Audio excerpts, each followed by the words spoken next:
Assalamualaikum warahmatullahi wabarakatuh. Salam dan bahagia Bapak Ibu guru hebat. Sebelumnya, perkenalkanlah dulu, nama saya Hari Cahyanta SPD. Saya adalah calon guru penggerak Angkatan 8 dari SMP Negeri 2 Teras, Kabupaten Boyolali, Provinsi Jawa Tengah. Pada kesempatan kali ini saya akan menyampaikan kesimpulan dan refleksi terhadap materi modul 1.1 tentang pemikiran-pemikiran Ki Hajar Dewantara. Seperti yang kita ketahui bahwa Ki Hajar Dewantara adalah Bapak Pendidikan Indonesia yang lahir pada tanggal 2 Mei 1889 dan juga merupakan Menteri Pengajaran pada masa kabinet pertama di Indonesia. Pemikiran-pemikiran beliau tentang pendidikan seperti misalnya semboyan ing ngarsa sung tulodo, ing madya mangun karsa, tutwuri handayani, sedikit banyak mempengaruhi perkembangan pemikiran pendidikan di Indonesia sejak dulu hingga kini. Bapak Ibu guru hebat, ada 3 pertanyaan stimulus dalam melakukan refleksi dan melakukan kesimpulan. Adapun 3 pertanyaan tersebut adalah: yang pertama, apa yang Anda percaya tentang murid dan pembelajaran di kelas sebelum Anda mempelajari modul 1.1? Kemudian pertanyaan pemantik yang kedua, apa yang berubah dari pemikiran atau perilaku Anda setelah mempelajari modul ini? Dan yang ketiga adalah, apa yang dapat segera Anda terapkan lebih baik agar kelas Anda mencerminkan pemikiran Ki Hajar Dewantara? Bapak Ibu guru hebat, selanjutnya kita lihat, yaitu pertanyaan yang pertama, apa yang saya percaya tentang murid dan pembelajaran di kelas sebelum saya mempelajari modul 1.1. Jadi sebelum saya mempelajari tentang modul 1.1 tentang pemikiran Ki Hajar Dewantara, maka saya sebagai guru cenderung untuk mendominasi pembelajaran. Jadi istilah lainnya yaitu teacher center. Jadi guru adalah pusatnya. Semua yang didapatkan siswa hanya dari guru. Siswa tidak mendapatkan sumber dari yang lain. Dan yang kedua, pembelajaran masih berfokus pada ketercapaian materi dan juga KKM. Jadi hanya berpusat atau dititik beratkan pada aspek kognitif saja. Dan yang ketiga, guru kurang memahami karakter murid atau karakter anak, dengan alasan siswanya terlalu banyak. Nah, ini sebagai alasannya. Sehingga pembelajarannya adalah disamaratakan. Semua siswa diberikan perlakuan dan pembelajaran yang sama. Dan yang keempat yaitu suasana kelas yang tertib, tenang, dan siswa kurang motivasi belajar. Sehingga hampir semua siswa itu menjadi siswa yang pasif.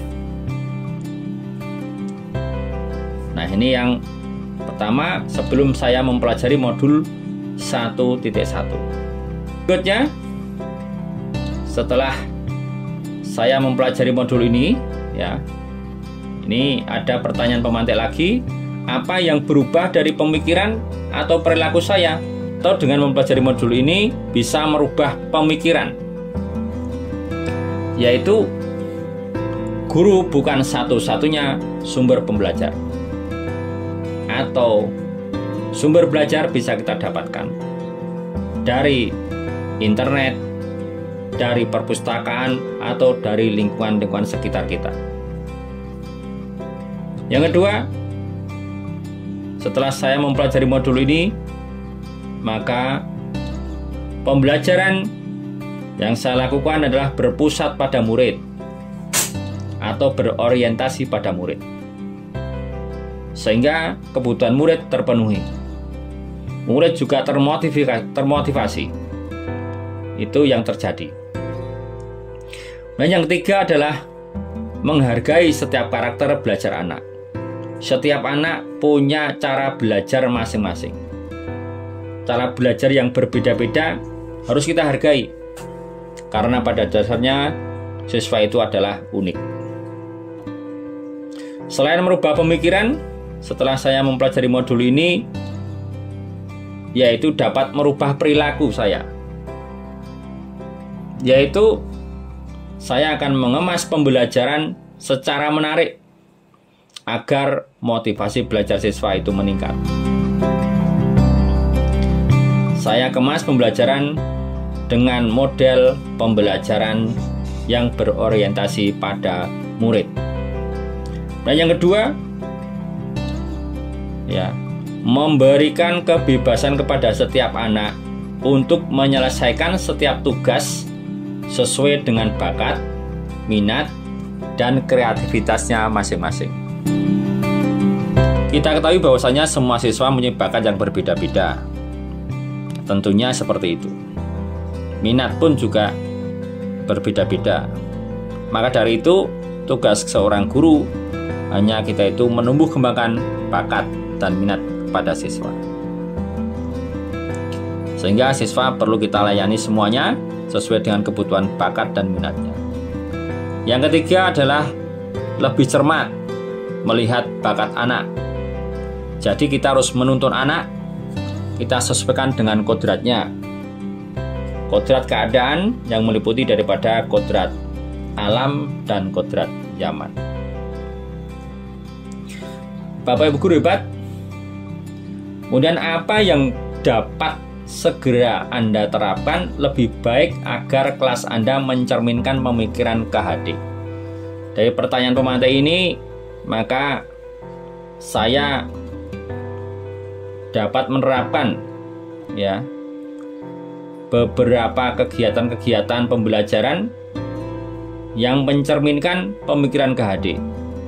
Yang pertama adalah pembelajaran yang mengutamakan aspek budi pekerti.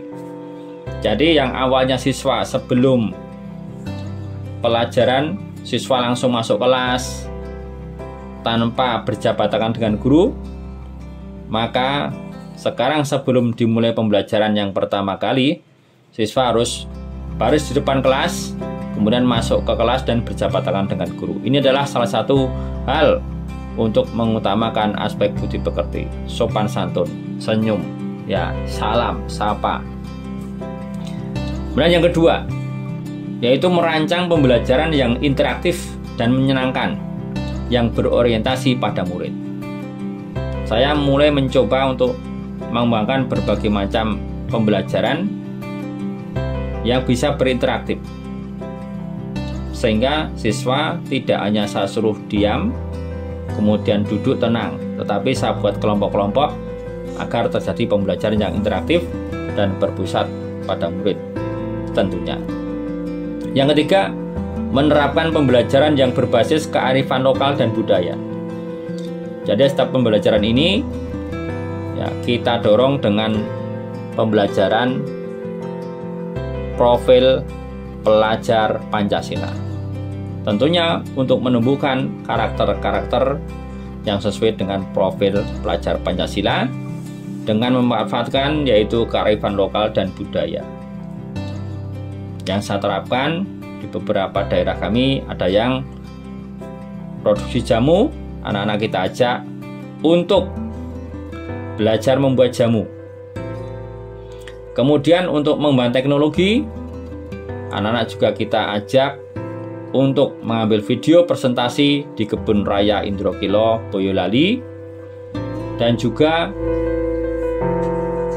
anak-anak kita suruh untuk membuat blog sebagai laporan daripada kegiatan profil pelajar Pancasila.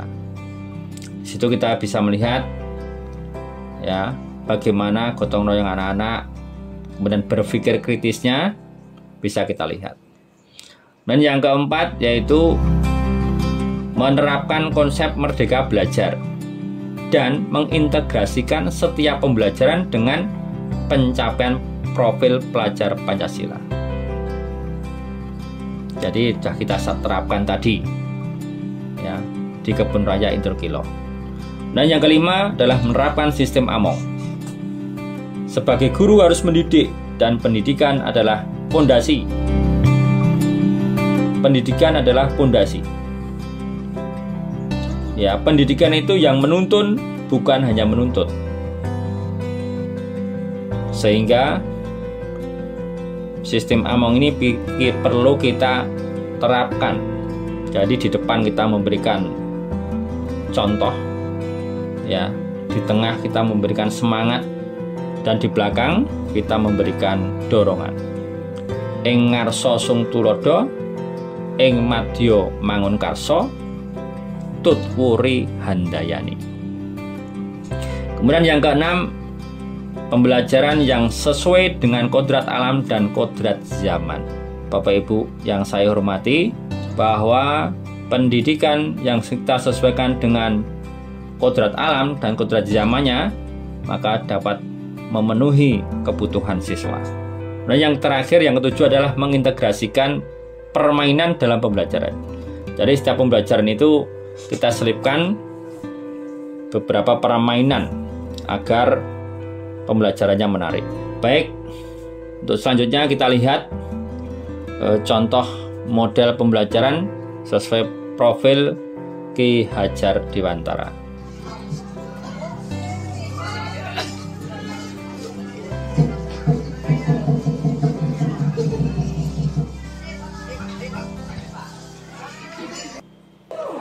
Assalamualaikum warahmatullahi wabarakatuh.